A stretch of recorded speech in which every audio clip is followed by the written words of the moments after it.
Hello मेरे प्यारे students, आप सभी का स्वागत है मेरे चैनल स्टडी नेट पे। लास्ट टाइम मैंने एक वीडियो बनाया था how to solve numericals from Ohm's law और आप लोगों ने मुझे उस पर भर भर के प्यार दिया, मुझे बड़ा अच्छा लगा। तो मैंने सोचा कि एक और वीडियो आप लोगों के लिए बना दूं, how to solve numericals from power and electrical energy. ये दोनों चीज़ में ना बच्चे बहुत ज़्यादा कन्फ्यूज़ हो जाते हैं। और इलेक्ट्रिक चैप्टर जो है ना, मतलब इलेक्ट्रिसिटी जो चैप्टर है वो पूरा का पूरा न्यूमेरिकल पे बेस्ड है। अगर आपका फंडामेंटल, आपका बेस क्लियर नहीं है तो आप ये चैप्टर नहीं बना सकते।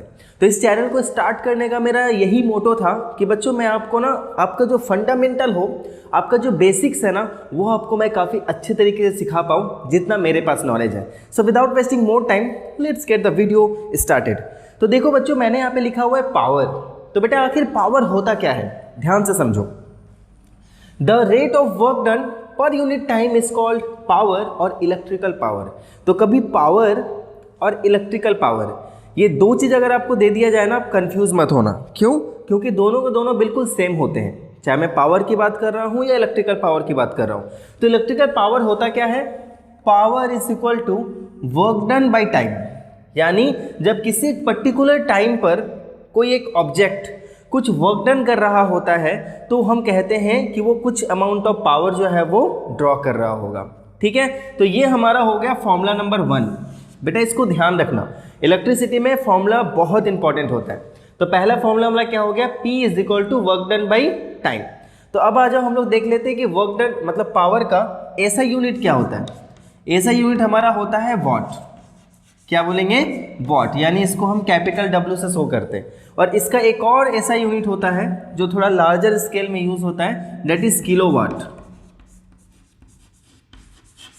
और इसको हम लोग इंडिकेट करते हैं small k and capital W से। ठीक है, अगर मैं इस पावर की बात करूं, पावर का अगर मुझे यूनिट निकालना हो तो हम कैसे निकालेंगे? पावर का क्या होता है? वॉट।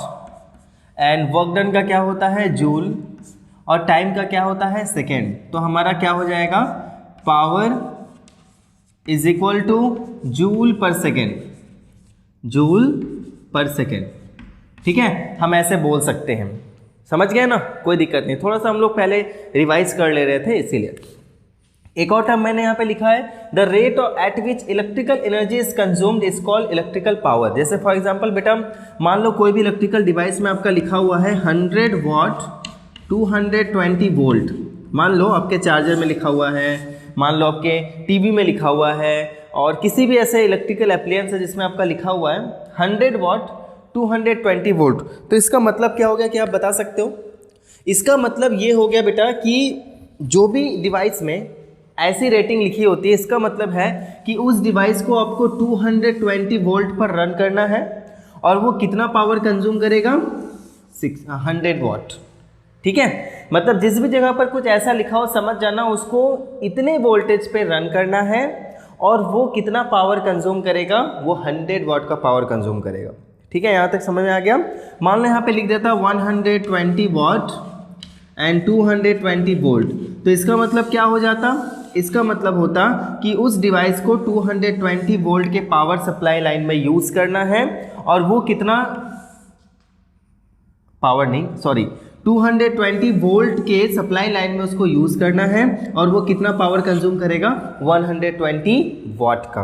अब आ जाओ नीचे, हम लोग देखते हैं कि 3 ऐसे बहुत इंपॉर्टेंट फॉर्मूला हैं जो आपके पावर के लिए यूज़ होने वाले हैं। क्योंकि अगर आपकी बेसिक कंप्लीट नहीं हुई ना तो आप कभी भी न्यूमेरिकल नहीं बना सकते। तो पहला फॉर्मूला जो है वो हमारा है P is equal to VI, जिसको मैं एकदम स्टार लगाऊंगा। ठीक है, क्योंकि ये फॉर्मूला आपको बहुत ज़्यादा यूज़ होगा। जब आपके पास पोटेंशियल डिफरेंस पता हो, आपको करंट पता हो, तब आप ये फॉर्मूला लगाओगे। जब आपको करंट पता हो और आपको रेजिस्टेंस पता हो, तब आप ये वाला फॉर्मूला लगाओगे। और जब आपको पोटेंशियल डिफरेंस पता हो और रेजिस्टेंस पता हो तो आप ये वाला फॉर्मूला लगाओगे। तो बेटा क्या आपको पता है कि आप इस वाले फॉर्मूला से ये तीनों फॉर्मूला क्रिएट कर सकते हो? वो कैसे, देखो मैं सिखाता हूँ। P is equal to VI हो गया। ठीक है, और अगर मैं ओम्स लॉ की बात करूं तो V इज इक्वल टू क्या होता है? V is equal to IR होता है कि नहीं होता है? तो क्या इस V जगह पे हम IR पुट कर सकते हैं? चलो पुट कर देते हैं, IR इंटू I।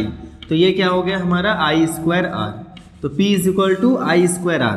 तो देखो P is equal to I square R. ठीक है, एक और फॉर्मूला हम लोग ड्राइव करते हैं, P is equal to V I होता है ना।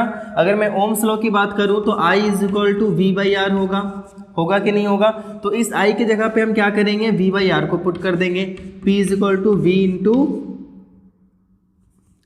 We by R. तो अब ये v इंटू वी क्या बन गया, वी स्क्वायर, और r का r हो गया, तो p is equal to V square R. तो देखो p is equal to V square R. तो बस ये कुछ छोटी मोटी चीज़ें थी जो आपके दिमाग में होनी चाहिए थी, क्योंकि इनके बिना ना आप हमेशा मिस्टेक करते रहोगे। आओ हम लोग कम से कम 2-3 न्यूमेरिकल्स जो है वो नॉर्मल पावर से सॉल्व करते हैं। उसके बाद जो सबसे इंपॉर्टेंट है, सबसे कंफ्यूजिंग पार्ट होता है पावर का, डेट इज इलेक्ट्रिकल एनर्जी, और उसको भी हम लोग अच्छे से देखेंगे। लेकिन बेटा उससे पहले इन सारे क्वेश्चंस को थोड़ा सा हम लोग देख लेते हैं, एनसीईआरटी क्वेश्चन भी इंक्लूडेड होगी। So without wasting more time let's jump to that part of the video. देखो बच्चों, मैंने ना एकदम बेसिक लेवल से आपके लिए क्वेश्चंस चूज किए। ठीक है, एकदम सबसे सिंपल क्वेश्चन क्या पूछा, देखो an electric bulb is connected to a 220 volt power supply line. ठीक है, if the bulb draws a current of 0.5 ampere, calculate the power of the bulb. तो देखो कैसे बनाएंगे हम। सबसे फर्स्ट वाले का सॉल्यूशन बनाते हैं। पहले ध्यान से समझना, सबसे पहले आप अपना गिवन लिख लो कि आपके पास क्या क्या दिया हुआ है। हमारे पास क्या क्या दिया हुआ है भाई, सबसे पहले हम देखेंगे हमारे पास वोल्टेज दिया हुआ है, यानी पोटेंशियल डिफरेंस दिया हुआ है हमारा। ठीक है, कितना दिया हुआ है, 220 वोल्ट। ठीक है, साथ साथ में हमारे पास करंट भी है, तो आई हमारे पास कितना है, डेट इज 0.5 एम्पियर। तो हमारा ऐसा कौन सा फॉर्मूला था जिसमें हम पावर का यूज करते थे, तो P इज इक्वल टू क्या हो जाएगा, therefore P is equal to V into I. तो हम क्या करेंगे, V की जगह पे हम पुट कर देंगे 220 वोल्ट इंटू करंट हमारा कितना है 0.5 एम्पियर। तो अगर मैं यहाँ पे ये पॉइंट हटाता हूँ तो नीचे 10 आ जाएगा, इससे ये चला गया, तो 22 इंटू 5, 22 इंटू 5, तो हमारा आंसर कितना हो जाएगा, 5 2 10 एंड 5 2 10 और 1 11। तो ये हमारा हो जाएगा वाट। ठीक है, तो पावर जो होगा वो आपका वाट में निकलेगा, आपको ये ध्यान में रखना है। कितना सिंपल था ना, 5 2 10, हैंड में बचा 1 एंड 5 2 10 और 1 11। चलो ठीक है, बन गया, सिंपल था ना, कुछ भी करना पड़ा हमें नहीं, हमें जस्ट क्या करना था, फॉर्मूला पे पुट करना था।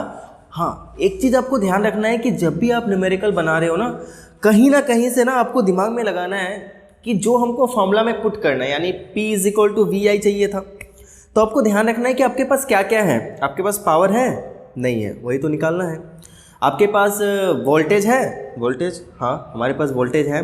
क्या आपके पास करंट है, हाँ हमारे पास करंट भी है। तो हम इजीली उसको क्या करेंगे, फॉर्मूला में पुट करेंगे और हमने उसको निकाल लिया। ठीक है, अब देखते हैं कि इस क्वेश्चन का हम लोग सॉल्यूशन कैसे बनाएंगे। देखो बेटा, यहाँ पे हम क्या करेंगे, क्वेश्चन नंबर 2 का सॉल्यूशन बनाते हैं। जरा गौर से देखना, क्वेश्चन क्या बोला पहले समझते हैं। पहले क्वेश्चन को समझना बहुत इंपॉर्टेंट है, आप समझते नहीं हो अच्छे से इसलिए कंफ्यूज कर जाते हो। N electric bulb is rated 220 volt and 100 what. ठीक है, हमारे पास क्या क्या है, हमारे पास PD दिया हुआ है, कितना दिया हुआ है भाई हमारा 220 वोल्ट। ठीक है, हम इसको V से भी नोट कर सकते हैं, कोई दिक्कत नहीं है। और हमारे पास पावर दिया हुआ है कितना, 100 वॉट। ठीक है, समझ गए हम। When it is operated on 110 volt the power consume will be. अब देखो यहाँ पे सिनेरियो 2 है, केसेस 2 हैं। सबसे पहले एक बल्ब को जब हम 220 वोल्ट के पावर सप्लाई लाइन पे कनेक्ट करते हैं तो वो 100 वॉट का पावर ड्रॉ करता है। जब उसी बल्ब को उठाकर हम 110 वोल्ट के पावर सप्लाई लाइन में पुट करेंगे तो वो हमें कितना पावर देगा, समझ रहे हो इस बात को। तो बेटे यहाँ पे अगर आप ये फॉर्मूला पुट कर रहे हो P is equal to V I, तो आप गलत हो जाओगे। कैसे गलत हो जाओगे वो मैं आपको समझाता हूँ। अगर आपने यहाँ पे पावर का फॉर्मूला देखो, आपके पास P भी है, आपके पास V है, आप चाहो तो यहाँ से I निकाल सकते हो, लेकिन I निकालने से यहाँ पे हमारा सॉल्यूशन नहीं होगा। इसके पीछे का रीज़न ये है कि हमें पता है कि ओम्स लॉ में हमने पढ़ा था कि voltage is directly proportional to current, यानी जब करेंट चेंज होता है तो हमारा वोल्टेज भी चेंज होगा, जब हमारा वोल्टेज चेंज होता है डैट मीन्स हमारा करंट भी चेंज होगा। अब बेटा एक चीज़ यहाँ पे देखो, यहाँ पे 220 वोल्ट का पावर है, यानी जो वोल्टेज है, तो यहाँ पे कुछ और करंट निकल रहा होगा, और यहाँ पे 110 वोल्ट जब यहाँ पे हम वोल्टेज दे रहे हैं तो यहाँ पे करंट कुछ और निकल रहा होगा। तो जब दोनों करंट सेम नहीं है तो हम दोनों के लिए करंट सेम ले भी नहीं सकते, ठीक है। तो इसीलिए यहाँ पे हम इसका यूज़ नहीं करेंगे।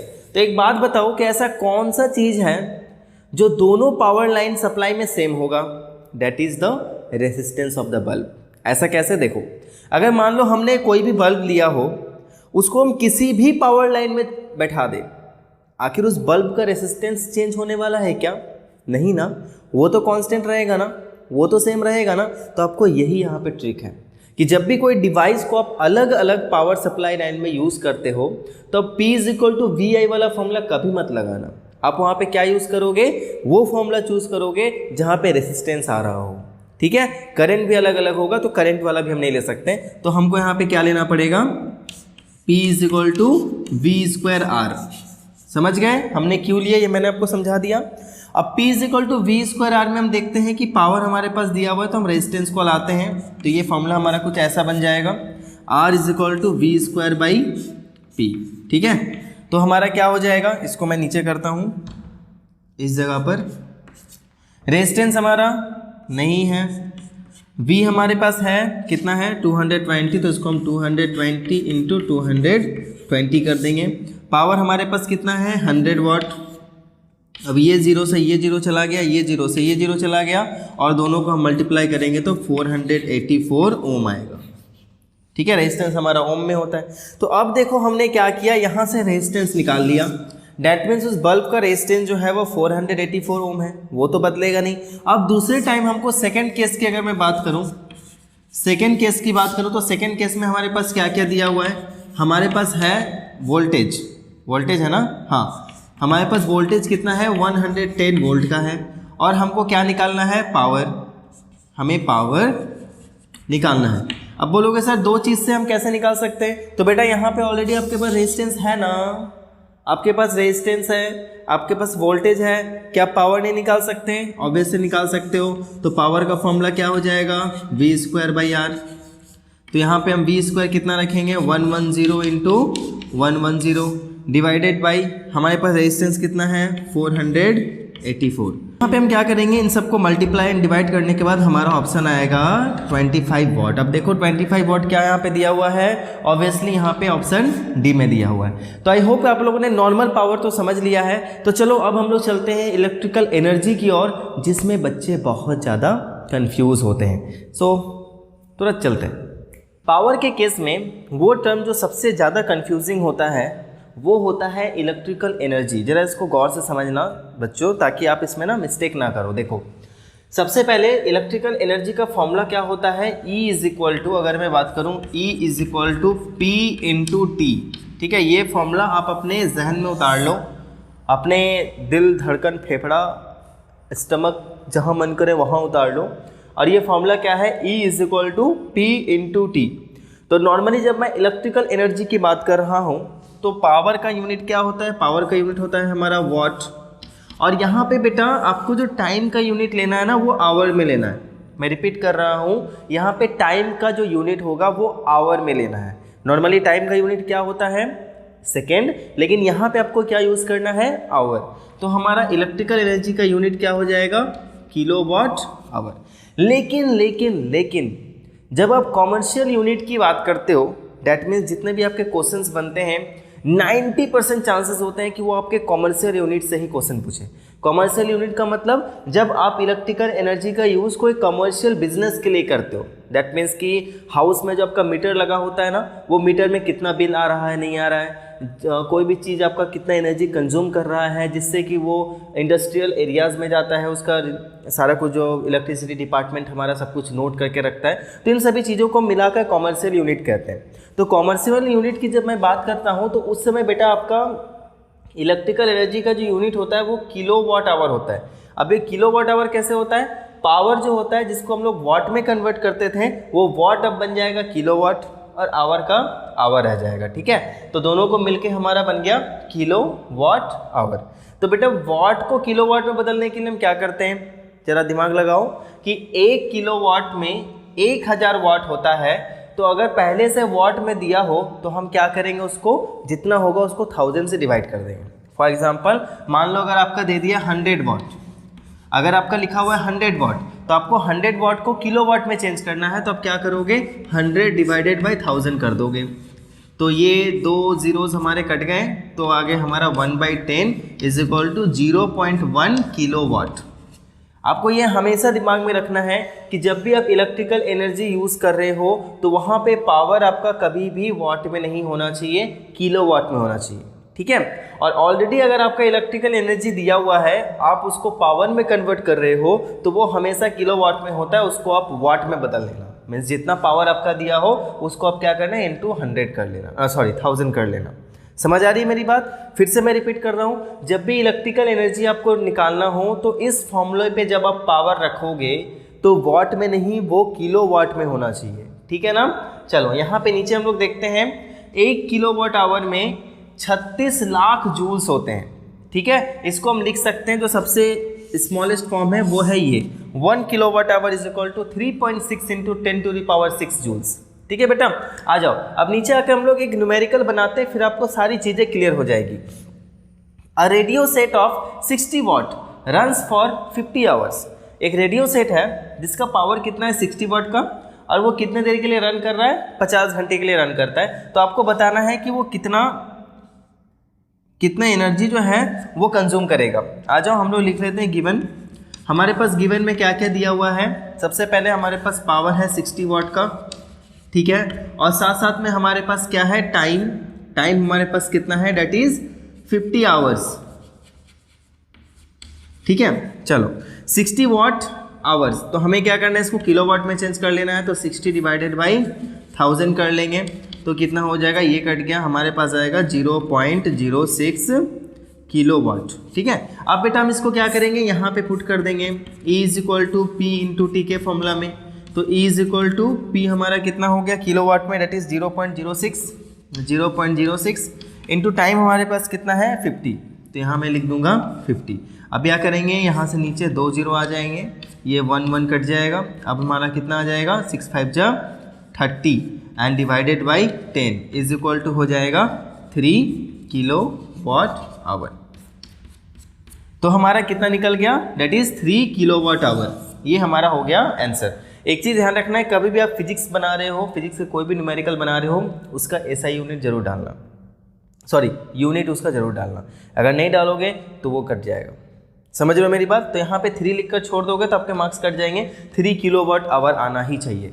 तो ये मैंने एकदम सबसे सिंपलेस्ट फॉर्मूला, एकदम छोटा वाला न्यूमेरिकल लिया। 1-2 न्यूमेरिकल और हम सॉल्व करेंगे, और जिससे कि आप इस चीज़ को पूरे अच्छे तरीके से समझ पाओ कि इलेक्ट्रिकल एनर्जी का यूज़ हम कैसे करते हैं।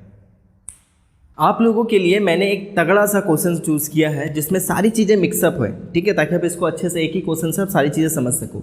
देखो, अ bulb is rated eight 200 volt and 100 वाट। तो चलो ठीक है, हमारे पास पोटेंशियल डिफरेंस V है, हमारे पास पावर भी है, ठीक। व्हाट इज इट्स रेसिस्टेंस, पहले आपसे पूछा है कि रेजिस्टेंस क्या है, okay. 5 such bulbs burn for 4 hours, और ऐसे ही 5 बल्ब्स को हम 4 घंटे के लिए जलाते हैं। So what is the electrical energy consume, तो बताओ कि इलेक्ट्रिकल एनर्जी कितना कंज्यूम होगा। और अगर एक यूनिट का दाम, एक यूनिट का रेट आपका 4.60 रुपीज़ है, तो आपको बताना है कि उसका रेट कितना आएगा, 5 बल्ब्स को जलाने का रेट कितना आएगा। अगर यहाँ पे इन 30 डेज लिख देता तो फिर 1 महीने में उसका बिल कितना आता। आपके घर में मीटर लगा होता है, अब आप इस न्यूमेरिकल को बनाने के बाद ना अपने घर के मीटर पे जाना और वहाँ जाके आप चेक कर सकते हो कि आपका कितना किलोवाट आवर का इलेक्ट्रिकल एनर्जी कंज्यूम हुआ है। और उसके बाद आप क्या करोगे, उसको आपके एरिया का जो भी इलेक्ट्रिसिटी बिल है पर यूनिट का, वो आप नेट से सर्च करके उसको मल्टीप्लाई कर देना, आपका निकल जाएगा। कैसे, चलो हम लोग एक एक करके सॉल्व करते हैं। सबसे पहले देखो बेटा, हमारे पास क्या क्या दिया हुआ है। हमारे पास सबसे पहले हम निकालते हैं, हमारा PD दिया हुआ है, यानी हमारे पास V है, कितना है 220 वोल्ट का, ठीक है। और हमारे पास यहाँ पे पावर भी दिया हुआ है, कितना 100 वाट का। और हमसे रेसिस्टेंस निकालने बोला है, क्या होगा, रेजिस्टेंस इक्वल टू वाट। तो हम अकॉर्डिंग टू द फॉर्मूला जानते हैं, अकॉर्डिंग टू द फॉर्मूला क्या होगा हमारा, डेट इज कि P is equal to V²/R, और हम लिख सकते हैं R is equal to V²/P। तो हम इसके यहाँ पे पुट करते हैं, R is equal to V² हमारा कितना हो जाएगा 220 इंटू 220 डिवाइडेड बाई पावर हमारा कितना है 100, तो ये और ये चला गया, दैट मीन्स कि 484 ओम। ठीक है, तो ये हमारा तो सबसे पहला वाला क्वेश्चन हमने सॉल्व कर दिया कि रेजिस्टेंस कितना आएगा उस बल्ब का, एक बल्ब का रेजिस्टेंस हमारा हो जाएगा 484 ओम। आते 5 सच बल्ब्स बर्न फॉर 4 आवर्स, और ऐसे ही 5 बल्ब जो हैं वो 4-4 घंटे के लिए जलते हैं। तो आपको बताना है कि इलेक्ट्रिकल एनर्जी कितना होगा। तो चलो पहले हम लोग एक बल्ब के इलेक्ट्रिकल एनर्जी निकालते हैं। तो हम यहाँ पे लिखेंगे electrical energy of one bulb. एक बल्ब का इलेक्ट्रिकल एनर्जी क्या होगा, डेट इज एक बल्ब का पावर कितना होगा और साथ में एक बल्ब को वो कितने देर में चला रहे हैं, वो एक इसका टाइम। तो हमारा क्या हो जाएगा, E is equal to power हमारा कितना है, पावर हमको दिया हुआ है 100 वाट। ठीक है बेटा, हमने लिख दिया। अब इस 100 को हमें क्या करना है, किलोवाट में चेंज करना है, तो हम इसको 1000 से डिवाइड कर देंगे। हमारे पास यहाँ पे आवर दिया हुआ है 4 घंटे का, यानी 4 है, यहाँ पे लिख देते हैं। तो अब ये और ये चला गया, ये भी चला गया, यानी डेट मीन्स 0.1 इंटू 4, तो हमारा आ जाएगा 0.4 किलो वाट आवर। ठीक है, अब ऐसे ही कितने बल्ब जलाए जा रहे हैं, 5 बल्ब्स। ठीक है, फॉर 5 बल्ब्स हम क्या लिखेंगे, फॉर 5 बल्ब्स, 5 बल्ब के लिए कितना हो जाएगा 0.4 इंटू 5। तब इसको मल्टीप्लाई करेंगे, 5 4 जा 20 यानी 2.0 यानी 2 किलो वाट आवर। अब देखो ये 5 बल्ब्स को जलाने का जो हमारा इलेक्ट्रिकल एनर्जी होगा वो इतना है। अब हम लिखेंगे इलेक्ट्रिक कॉस्ट फॉर 1 यूनिट। एक यूनिट का कॉस्ट हमारा कितना लगता है, डेट इज ₹4.60। तब हमको बताना है कि 2 यूनिट का कितना लगेगा, फॉर 2 यूनिट हमारा कितना हो जाएगा 2 इंटू 4.60, तो हमारा कितना आ जाएगा बताओ जरा, मल्टीप्लाई करेंगे 4.60 इंटू 2, तो 6 2 जा 12 एंड 4 2 जा 8 और 1 9 एंड 2 0 जा 0, तो यहाँ पे हमारा हो जाएगा 9.2 रुपीज़, तो ₹9.2। ठीक है, अगर आपको ये बोल देता है कि एक महीने में इसका कितना जनरेट हो रहा है, तो आप क्या करोगे, फिर 9.2 को आपको मल्टीप्लाई कर देना है 30 डेज से, और उसके बाद आपका एक महीने का कितना बिल आने वाला है ये आपको पता चल जाएगा। ठीक है, एक और क्वेश्चन हम लोग चूज़ करते हैं और उसके बाद इस वीडियो को हम एंड करेंगे। उसके बाद आपको कोई भी प्रॉब्लम होगा तो आप नीचे कमेंट कर सकते हो। आ जाओ बच्चों, लास्ट 2 क्वेश्चंस और देखते हैं, उसके बाद फिर ये वीडियो ओवर हो जाएगा। देखो पहला क्वेश्चन, थर्ड क्वेश्चन क्या पूछा है कि एक रेफ्रिजरेटर जिसका पावर है 400 वाट का, उसको अगर हम एक दिन में 8 घंटे के लिए चलाते हैं और एक यूनिट का कॉस्ट अगर हमारा 3 पर किलोवाट आता है, पर किलोवाट आवर आता है, तो आपको बताना है 30 डेज में उस घर का बिल कितना आएगा। तो वेरी सिंपल, अगर हम 1 नंबर का अगर हम बनाते हैं यहाँ पे, तो सिंपल से हम यहाँ पे क्या लिख देंगे 1 का एकदम, तो E इज इक्वल टू हमारा क्या हो जाएगा P into T into 30 days. तो मैं यहाँ पे नॉर्मली करता हूँ, हम शॉर्टकट में बना रहे हैं, आप इसको एक बार में समझ जाओ। ठीक है, तो पावर हमारा कितना हो जाएगा 400, ठीक है, इंटू टाइम की अगर मैं बात करूँ कितने घंटे के लिए, 8 घंटे के लिए चलाएंगे, कितने दिनों तक, 30 दिनों तक। इसको डिवाइड कर देंगे हम 1000 से। ठीक है, तो ऊपर सबको मल्टीप्लाई करने पर हमारा क्या आएगा 96,000 डिवाइडेड बाई 1000, कितना हो गया, तीनों कट गए, हमारे बच गए 96 किलो वाट आवर। ठीक है, और अगर एक यूनिट का कॉस्ट हमारा 3 रुपीज़ है, तो टोटल कितना हो जाएगा, टोटल कॉस्ट हमारा कितना हो जाएगा 3 into 96 kilo watt hour, sorry इसको हटा दो अब, 96, तो कितना हो जाएगा 9 6 3 जा 18 एंड 9 3 जा 27 एंड 1 28, 288 रुपीज़। ठीक है, था ना सिंपल, कुछ तो यहाँ पे कोई खास ज़्यादा था नहीं। तो ये हम लोगों ने देखा कि बहुत इजी तरीके से हमने इसको क्या किया, सॉल्व कर लिया। अब हम लोग देखते हैं कि हमारा सेकंड वाला जो क्वेश्चन है उसको हम लोग कैसे सॉल्व करेंगे। ये भी थोड़ा इजी है पर थोड़ा सा ट्रिकी है, ज़्यादा नहीं, हल्का सा। देखते हैं, 2 लैम्प्स, 1 रेटेड 100 वाट एट 220 वोल्ट। 2 लैम्प है, एक का रेटिंग क्या है 100 वाट एंड 220 वोल्ट, दूसरे का रेटिंग क्या है 60 वाट एंड 220 वोल्ट, और दोनों को ना पैरेलल में कनेक्ट किया गया है। ठीक है, तो ये बताना है कि पूरे सप्लाई लाइन में करंट कितना जा रहा है। तो देखो बेटा यहाँ पे ना एक चीज़ आपको ध्यान से समझना है कि क्या करने बोला है। दोनों बल्ब को आपको पैरेलल में कनेक्ट किया गया है, और हमने पिछले वाले वीडियो में देखा था कि जब हम कोई दो चीज़ को पैरेलल में कनेक्ट करते हैं तो उन दोनों का पोटेंशियल डिफरेंस सेम होता है, लेकिन दोनों से करंट अलग अलग पास होता है। इसका मतलब क्या हुआ कि ये वाला जो बल्ब है, इस बल्ब से आपका अलग करंट ड्रॉ हो रहा है, और ये वाला जो बल्ब है, इस बल्ब से आपका अलग करंट ड्रॉ हो रहा है। और जब हम दोनों को जोड़ेंगे तभी जाकर ये हमारा पूरा सर्किट का ड्रॉ होगा। जैसे फॉर एग्जांपल ये मैंने एक आपका सर्किट बना रखा है, ये देखो, ठीक है। मान लो यहाँ पे आपका एक बल्ब लगा हुआ है ऐसे करके, और एक बल्ब आपका यहाँ पे लगा हुआ है ऐसे करके, ठीक है। और इसको हमने एक सप्लाई लाइन से कनेक्ट कर दिया फॉर एग्जाम्पल।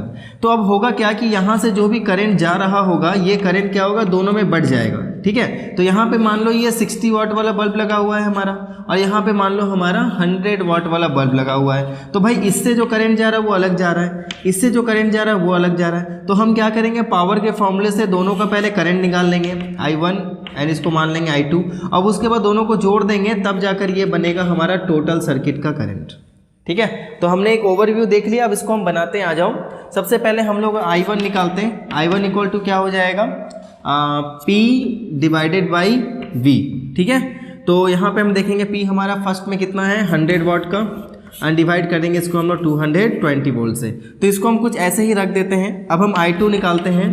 I2 हमारा कितना है, P2, और V तो हमारा वही रहेगा। तो P2 हमारा कितना हो गया, 60 डिवाइडेड बाई 220। अब जब हम टोटल निकाल रहे हैं, टोटल करेंट, यानी टोटल करेंट अगर मैं बात करूँ पूरे सर्किट की, तो I is equal to I1 plus I2 हो जाएगा। तो हमारा I1 कितना निकला, 100 divided by 220 plus 60 divided by 220। अब दोनों का एलसीएम लेंगे तो 220 हो जाएगा, और दोनों को जोड़ेंगे तो 160 हो जाएगा। अब अगर दोनों को हम डिवाइड करेंगे तो हमारा आ जाएगा 0.727 एम्पियर। बन गया, क्या था, बन गया, खत्म हो गया, लो हो गया, बन गया हमारा इलेक्ट्रिसिटी का पावर का न्यूमेरिकल्स, ठीक है। तो बच्चों अगर इसके बाद भी अगर आपको कोई भी डाउट हो, कोई परेशानी हो, कोई चीज़ में अगर प्रॉब्लम हो रहा हो तो नीचे ज़रूर कमेंट करना। और ये वीडियो कैसा लगा सबसे पहले ये ज़रूर बताना, क्योंकि फीडबैक आप लोगों का बहुत ज़्यादा इंपॉर्टेंट होता है मेरे लिए। क्योंकि अगर आप फीडबैक दोगे ना, आपको जिस टॉपिक पे जल्दी प्रॉब्लम होता है वो टॉपिक वहाँ पे नीचे कमेंट करो, कोशिश करूँगा कि मैं उसकी फंडामेंटल्स और बेसिक्स आपको बहुत जल्दी प्रोवाइड कर दूँ। And thank you so much for watching this video. ऐसे ही बहुत सारा प्यार हमारे इस चैनल को देते रहना। And thank you so much. मिलता हूँ अगले वीडियो में, तब तक के लिए everyone take care, be safe, keep learning and keep watching Study net.